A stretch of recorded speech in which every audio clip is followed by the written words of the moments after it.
మాల్దీవులకు కొత్త అధ్యక్షుడు మహ్మద్ ముయిజ్జు ప్రభుత్వం ఏర్పడిన తర్వాత భారతదేశానికి మాల్దీవులకు మధ్య ఉన్న సంబంధాలు పూర్తిగా దెబ్బతిన్నాయి అనడంలో సందేహం లేదు. మాల్దీవుల అధ్యక్షుడు చైనా సపోర్టు నాయకుడిగా ఉండటం, ఇదే సమయంలో ప్రధాని నరేంద్ర మోడీ లక్షద్వీప్లో పర్యటించడంతో ఇరు దేశాల మధ్య ఉద్రిక్తతలు మరింత పెరిగాయి. నరేంద్ర మోడీ లక్షద్వీప్లో పర్యటించి ఆ ఫోటోలు, వీడియోలను సోషల్ మీడియాలో పోస్ట్ చేశారు. ఈ ఒక్క ఫోటో షూట్ మాల్దీవుల గతిని మార్చేసిందని చెప్పొచ్చు.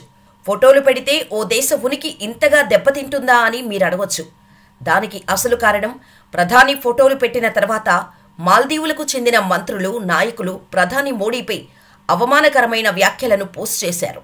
అంతేకాదు, ఓ మాల్దీవుల మంత్రి అయితే బీచ్ టూరిజంలో మాల్దీవులతో భారత్ పోటీ పడటం అంటే సవాళ్లు ఎదుర్కోవాల్సిందే అని సవాల్ చేయటంతో ఈ వివాదం రాజుకుంది. దీనికి మన దేశ ప్రముఖులు కూడా ఘాటుగానే మాల్దీవుల మంత్రులకు కౌంటర్ ఇచ్చారు. అంతేకాదు, లక్షద్వీపుతో పాటు మన దేశంలో ఉన్న ద్వీపాల గురించి, అందమైన ప్రదేశాల గురించి జనానికి సోషల్ మీడియా ద్వారా తెలియచేశారు.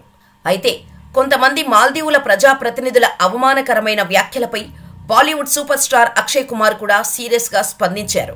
మన సొంత పర్యాటకానికి మద్దతు ఇవ్వాలని అక్షయ్ కుమార్ ఎక్స్లో తెలిపారు. చేతులు కాలేక ఆకులు పట్టుకున్నట్టు జరగాల్సిందంతా జరిగిపోయాక మాల్దీవుల ప్రభుత్వం స్పందించింది. తొలుత హెచ్చరికలు జారీ చేసిన మాల్దీవుల ప్రభుత్వం ఆ తర్వాత 3 మంత్రులను సస్పెండ్ చేసింది. ఇక ఆ సమయంలో మాల్దీవుల మాజీ అధ్యక్షుడు ఇబ్రహీం మొహమ్మద్ సోలిహ్ కూడా భారత్పై ముయిజ్జు ప్రభుత్వంలోని మంత్రులు చేసిన కామెంట్స్ను ఖండించారు. ఈ గొడవ జరిగిన కొద్ది రోజులకే మాల్దీవులు దివాలా తీసిందని సోషల్ మీడియా ప్లాట్ఫామ్ ఎక్స్లో ఒక పోస్టు ప్రత్యక్షమైంది. ఇంటర్నేషనల్ మానిటరీ ఫండ్ ముందు మాల్దీవులు దివాలా తీసిందని, బెయిలౌట్ ప్యాకేజీని కూడా డిమాండ్ చేసిందని ఫ్రంటల్ ఫోర్స్ ట్విట్టర్లో పోస్ట్ చేసింది.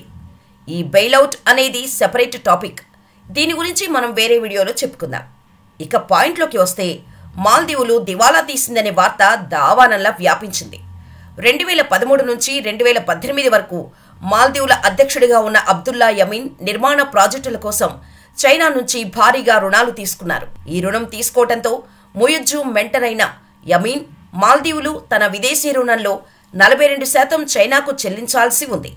నిజానికి మాల్దీవుల ఆర్థిక వ్యవస్థ ప్రధానంగా పర్యాటకంపై ఆధారపడి ఉంటుంది. ప్రతి సంవత్సరం భారతదేశం నుండి లక్షలాది మంది ప్రయాణికులు మాల్దీవులను సందర్శిస్తారు.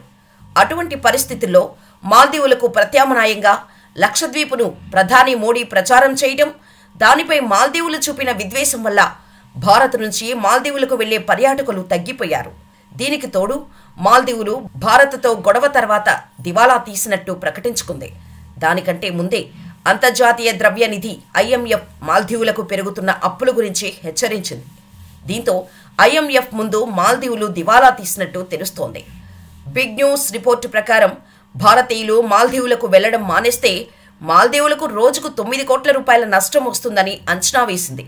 అంతేకాదు, భారతీయులు బహిష్కరిస్తే 44,000 మాల్దీవుల కుటుంబాలు నష్టపోతాయని ట్రావెల్ ఏజెన్సీలు కూడా చెప్పాయి. మాల్దీవులకు అత్యధిక సంఖ్యలో పర్యాటకులు భారతీయులే. అలా భారతీయ పర్యాటకులు రావడం మానేయటంతో మాల్దీవులు చాలా నష్టపోయిందని తెలుస్తోంది. ఈ దౌత్యపరమైన వివాదం కొనసాగుతుండటంతో ఆ దేశ రాజధాని మాలే మేయర్ ఎన్నికల్లో ముయిజ్జుకు చెందిన పీపుల్స్ నేషనల్ కాంగ్రెస్ ఓటమి పాలైంది. ఈ ఎన్నికల్లో భారత అనుకూల ప్రతిపక్ష మాల్దీవియన్ డెమోక్రటిక్ పార్టీ ఘన విజయం సాధించింది. MDP అభ్యర్థి ఆడమ్ అజీమ్ మాలే కొత్త మేయర్గా ఎన్నికయ్యారు. మాల్దీవులు అధ్యక్ష అభ్యర్థిగా బరిలో దిగే వరకు మాలే మేయర్ పదవిలో మొహమ్మద్ ముయిజ్జు కొనసాగారు. గత ఏడాది అధ్యక్ష ఎన్నికల్లో పోటీ చేయడానికి ముందు ముయిజ్జు పదవికి రాజీనామా చేశారు. ఆ ఎన్నికల్లో MDP నేత మొహమ్మద్ సోలిహ్ ఓడిపోయారు. గతంలో అధ్యక్షుడిగా ఉన్న మొహమ్మద్ సోలిహ్కు భారత అనుకూల విధానాలను అనుసరించారు. అయితే ఈ ఎన్నికల్లో గెలుపొందిన ముయిజ్జుపై చైనా అనుకూల నాయకుడనే ముద్ర ఉంది. చైనా అండ చూసుకొని భారత్పై విషం కక్కింది ముయిజ్జు గవర్నమెంట్. కానీ మాల్దీవుల అభివృద్ధిలో, ఆర్థికంగా సపోర్టు చేయటంలో భారత్ పాత్ర పరోక్షంగా ఉంది. ఇవేమీ గుర్తించలేదు. దీంతో ఏకంగా భారతదేశంపై బురద చల్లటం మొదలుపెట్టింది ముయిజ్జు. దీంతో భారత్లోని ప్రముఖుల నుంచి సామాన్యుల వరకు స్ట్రాంగ్ కౌంటర్ ఇవ్వటం ప్రారంభించారు. ఫలితంగా ఇండియా నుంచి టూరిస్టులు భారీగా తగ్గిపోయారు.